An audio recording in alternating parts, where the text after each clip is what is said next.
Video game cameos slash crossovers slash mashups, whatever you want to call them, are bloody fun.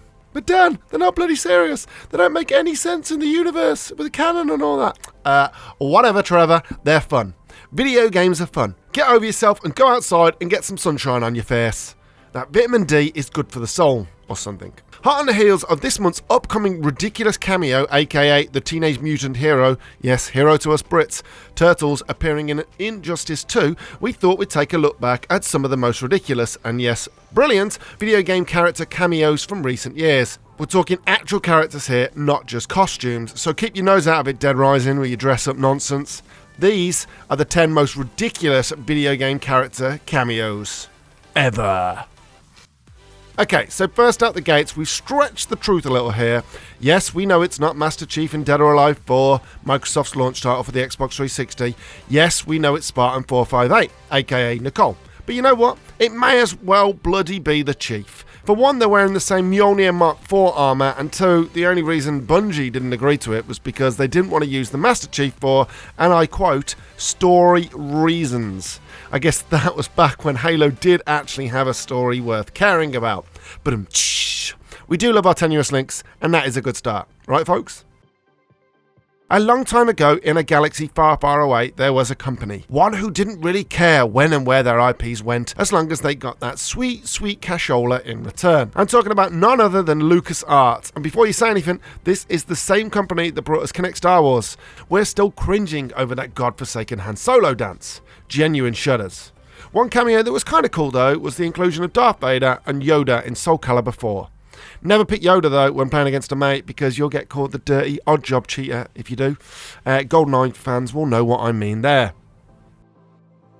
Followed swiftly by Friday the 13th machete-wielding, hockey mask-wearing psycho Jason Voorhees in Mortal Kombat X/10. Nightmare on Elm Street's razor-gloved, dream-invading murderer Freddy Krueger got there first in Mortal Kombat 9. Mortal Kombat. As far as cameos go, drafting a psychopathic movie serial killer into the world of Mortal Kombat is a match made in heaven. We don't know how or why it didn't happen sooner. Now it appears to have become something of a tradition, which we're hoping continues when the next MK inevitably rolls around. There are plenty of movie maniacs out there could go toe-to-toe with Sub-Zero, Scorpion, Sonya Blade et al., but let us never forget the original. 1, 2, Freddy's coming for you.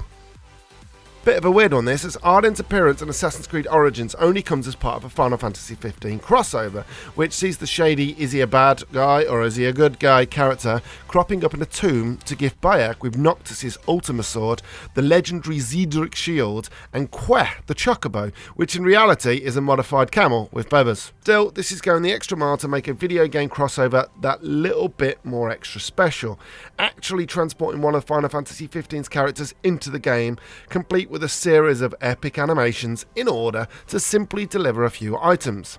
Ubisoft and Square Enix could have just chucked the sword, shield and mount into the game without any fanfare whatsoever and we'd have been happy. The DLC was free after all, but Ardyn's cameo is a proper bit of fan service. Nice. Monster Hunter over the years has been known for its wonderful and wacky franchise crossovers. Whether you're talking about Metal Gear's Big Boss and his female mentor, The Boss, in Monster Hunter Freedom 3, or Metroid's Samus Aran from Monster Hunter Ultimate 4. When they do this, they proper go to town. Heck, they even loaned Capcom the Monster Hunter Rathalos and the Palicos for a bonus mission in Metal Gear Solid Peace Walker. More recently though, Capcom announced that Street Fighter V's Ryu and Sakura will be making their way to Monster Hunter World, which is cool. Very cool. Honestly though, we're bigger fans of Horizon Zero Dawn's Alloy and of course the upcoming 8-bit Mega Man Palico. Look at him, we want to smoosh that little face of his. Oh, look at him.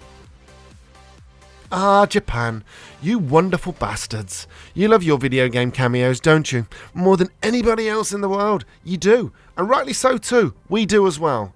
It's always great seeing other game developers embrace other franchises and studios' IPs and somehow slot them into their own. It's great for gamers, it's great for fans, it's great for everyone. Well, Capcom went one step further with Lost Planet 2, slotting in Gears of War's Marcus and Dom, as well as Capcom's other stalwart characters, Frank West from Dead Rising, and the villainous Albert Wesker from Resident Evil. Wesker and West makes sense, yeah? But how did Epic Super Cereal Beefcakes get in there? Well, they asked Epic, and they said yeah. Cool story, bruh. Bulletstorm, when it launched in 2011, was a breath of fresh air. It really was. This was an FPS that managed to stand out on its own when the rest of the industry had gone FPS mad, chasing after that sweet, sweet Call of Duty pie. It was creative, ingenious, and really should have got more credit than it actually did. That's why we were over the moon when the full clip edition was announced and then released in 2017. More people get to play it, and this time they could even play it as the eponymous Duke from Duke Nukem. Okay. And he's also been fully licensed, and he has his own lines recorded by the original actor too. Okay then, yeah. Yeah, I'm not really sure about this one though, but it is the very definition of ridiculous, and that's all that matters. With NBA Jam and Mortal Kombat sharing the midway connection, it was only a matter of time before the two crossed over in some way. And while we never saw Michael Jordan, Shaq or Charles Barkley having their spines ripped out in Mortal Kombat, we did get to play as MK, Scorpion, Sub-Zero, Raiden and Reptar in the awesomely outrageous arcade basketballing classic NBA Jam. He's on fire? Yes. And his head's being lopped off of his shoulders and slam dunked through the hoop. Unfortunately, this was not something you could do as the cameoing Mortal Kombat characters, but their appearance in NBA Jam was a cool, ridiculous novelty nonetheless.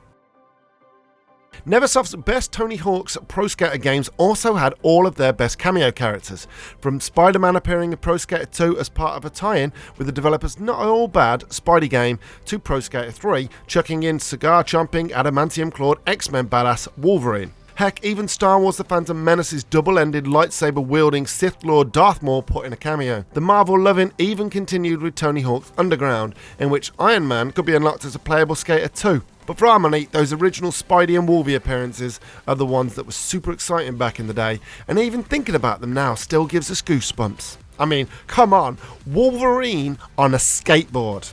Think about it. While Star Wars The Force Unleashed 2 wasn't the best Star Wars game ever made, it did manage to bring us one of the daftest video game character cameos of all time. Riffing upon LucasArts' storied adventure game heritage, putting Secret of the Monkey Island hero Guybrush Threepwood into The Force Unleashed 2 was a nice homage to the hapless Buccaneer, even if it did look completely insane. I mean, look at it. Essentially a stretch caricatured version of Starkiller with Threepwood's cartoon head stuck on top, watching as he swipes through stormtroopers with dual lightsabers rather than solving puzzles with a rubber chicken, just looked plain wrong.